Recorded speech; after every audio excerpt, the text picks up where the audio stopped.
નમસ્કાર મિત્રો, હું છું હરીશ બ્રહ્મભટ્ટ નિર્ભય આણંદમાં આપ સૌનું સ્વાગત છે. આ જે નિવેદન છે તે ફક્ત ને ફક્ત જેના ઘરમાં દીકરી છે, દીકરીના ભાઈ માટે, દીકરીની બહેન માટે, દીકરીના માતા પિતા માટેનું જ છે.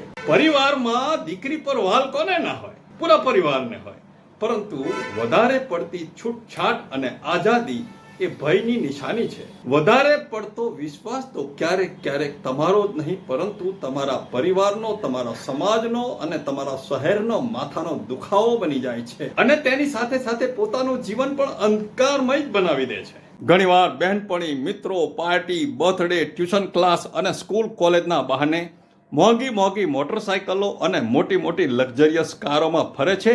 થોડી મોજ મસ્તી જરૂર કરે છે, પરંતુ અંતે તો સુટકેસમાં જ મળે છે.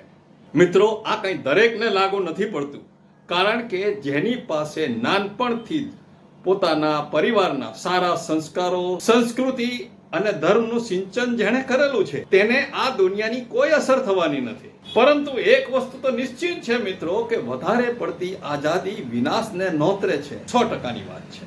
માટે વાલસોઈ દીકરીને ખૂબસૂરત પરી નહીં, પરંતુ ધર્મ, સંસ્કૃતિ અને સંસ્કારનું સિંચન કરીને તેને ઝાંસીની રાણી કે આઈપીએસ ઓફિસર બનાવવાના સપના જુઓ અને જોવડાવો. આજે ભારતીય પુરુષ સૂટ બૂટ અને શેરવાની પહેરીને પોતાના શરીરને વધારે ને વધારે ઢાંકતો ગયો છે, જ્યારે આપણી સ્ત્રીઓ વિદેશી આંધળું અનુકરણ કરીને પોતાના વસ્ત્રોને ટૂંકા અને આઝાદી વધારે કરતી ગઈ.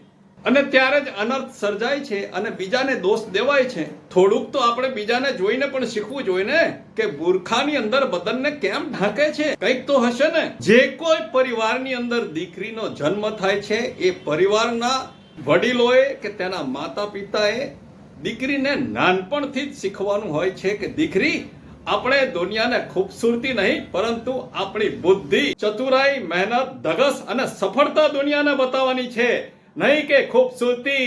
મિત્રો, દરેકને ખબર હશે કે આપણે ખાલી 10,000નો મોબાઈલ લઈએ છે ને, તો પણ તેને સ્ક્રેચ કે કાચને નુકસાન ના થાય તેના માટે એને તાત્કાલિક કવર ચડાવી દઈએ છીએ. પરંતુ 15 વર્ષ મહેનત કરીને જીવની જેમ ઉછેરેલી દીકરીને સાચવવામાં આપણે પાછળ પડીએ છીએ. માટે જ હવે મોબાઈલ કે વસ્તુથી વિશેષ આપણી દીકરીઓ પર શરમ, સંકોચ અને સંસ્કારોમાં ધ્યાન આપો.